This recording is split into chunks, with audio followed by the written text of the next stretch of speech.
오늘은 11월 19일 화요일입니다. 미국의 증시가 지난 주말에 조정 장세에서 조금 벗어나면서 오늘 일부 기술주들이 상승을 하면서 혼조세로 이번 주 첫 거래일을 시작했습니다.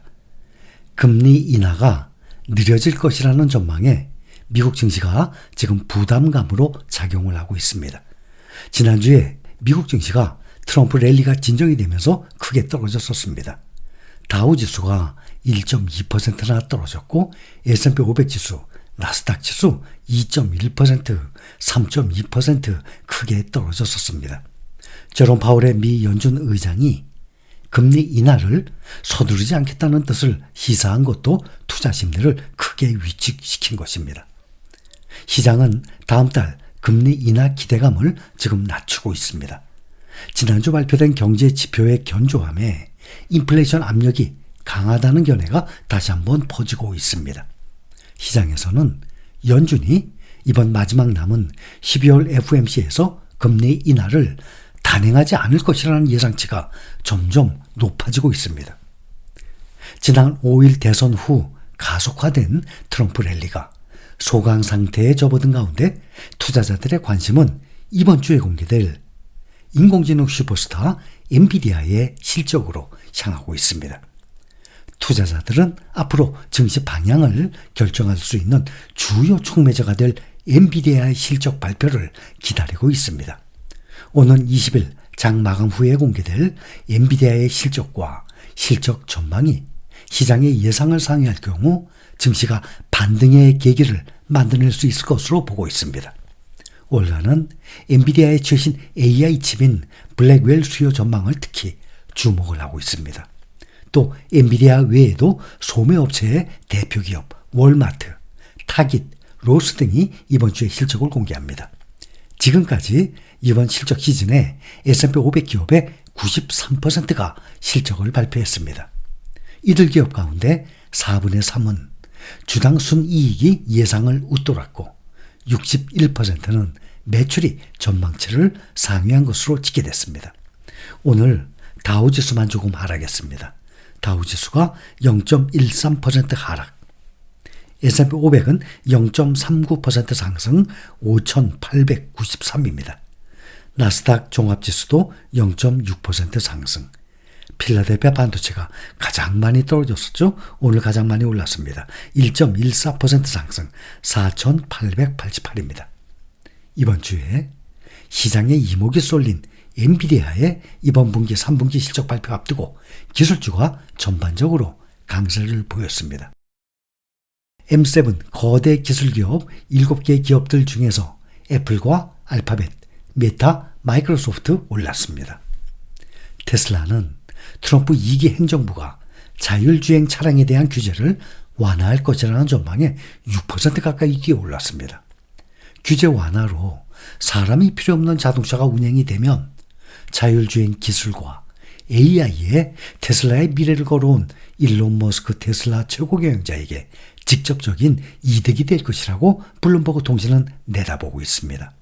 반면에 승차 공유 서비스 업체 우버 5% 이상 떨어지고 리프트도 4.5% 주가가 하락했습니다.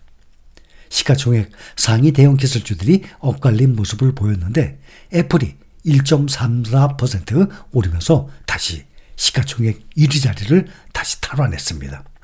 실적 발표 부담감에 엔비디아는 1.29% 하락했습니다. 그래서 주가 하락에 시가총액이 3조 5천억 아래로 3조 4,370억 달러로 줄어들면서 애플에게 시총 순위 1위 자리를 내줬습니다. 시총 1위 자리에 오른 이후 지금 13일 만입니다. 애플의 시가총액은 3조 4,460억 달러 기록했습니다. 그래서 두 기업이 지금 90억 달러 차이로 이 정도로라면 하루 만에 뒤집힐 수 있는 금액입니다. 반면에 경쟁업체 AMD 주가는 반사이익 기대에 3%나 올랐습니다. 오늘 브로드콤, 마이크론, 퀄컴, TSMC, 어플라이드 머티리얼즈, 램 리서치 등의 주가가 오르면서 필라델피아 반도체 지수도 6거래일 동안 계속 하락을 했지 않습니까? 연속으로 하락을 하다가 오늘 7거래일째에는 1.14% 상승했습니다. 오늘은 시장을 움직일 만한 주요 경제 지표나 이벤트는 없었습니다. 제롬 파월 연준 의장이 던진 매파적 발언의 여진 속에 S&P 500과 나스닥 지수는 반등에 나섰고 다우지수는 하락세를 조금 더 이어갔습니다. 파월이 지난주 공개 발언에서 금리 인하를 서두를 필요가 없다고 밝히면서 통화 정책에 대한 불확실성이 확대됐습니다. 지난 9월 0.5% B컷 금리 인하로 기조 전환을 시작을 했는데 불과 2달 만에 속도 조절을 시사하면서 연준에 대한 신뢰도가 약해졌고 주가 방향성도 흔들리고 있습니다. 시장에서는 내년 6월까지 기준금리가 3% 중반 정도에 이를 것으로 예상했었습니다. 현재 주가는 그런 기대감이 다소 반영된 만큼 금리 인하 경로가 뒤틀린다면 주가는 조정이 불가피할 것으로 보입니다. 12월 한 달 남았습니다. 이번 다음 달의 기준금리가 동결될 확률이 오늘 마감 무렵 41% 부근을 형성했었습니다. 0.25% 인하 확률은 59% 수준입니다. 이번 주에는 몇몇 경제 지표들이 발표됩니다. 오는 20일 미국 신규 실업수당 청구 건수, 또 미국 11월 필라델피아 여는 제조 활동지수 나옵니다.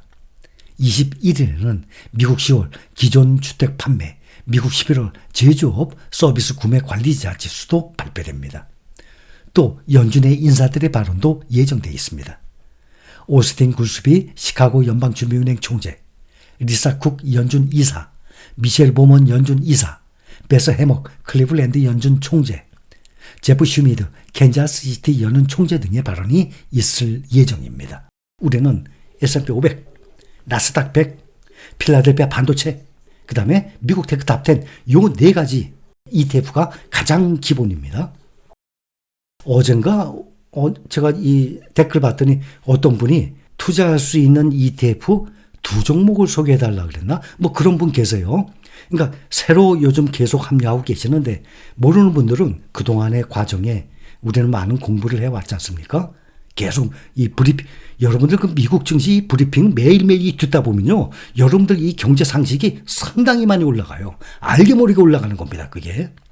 지난 이 영상들을 함께 공부한다 생각하고 쭉 보시면 또 솔직히 제 것만 보는 게 아니잖아요. 또 이 주식 관련 국내 주식에 대한 거 말고 이 해외 주식이나 주식 전반에 대해서나 주식 마인드 또 미국 주식 이런 쪽에 대한 영상들 많이 있어요. 그런 영상들을 찾아서 여러분들 자꾸 보세요. 그렇게 되면 이게 다 공부가 됩니다. 또 여러분들이 직접 책을 사서 보면 더더욱 좋죠. 또 책에 대한 것도 제가 그동안 얼마나 많이 소개를 해드렸습니까? 많은 분들이 알고 계십니다. 그런데 책을 보면 더 좋겠지만 책 보기 힘들거나 시간이 없거나 그런 분들 제 영상과 함께하면 여러분들 투자 마인드 제대로 올바로 세워질 것입니다. 또한 현재 지금 우리 실린 가족분들 마이너스 나신 분들 없잖아요. 수익률 앞으로 보세요. 엄청납니다. 개인 투자자가 우리나라 개인 투자자가 주식 투자해서 여러분들처럼 막 2배씩 벌어. 그런 사람들이 없어요. 그러니까 지금 우리 조직 막강한 조직입니다.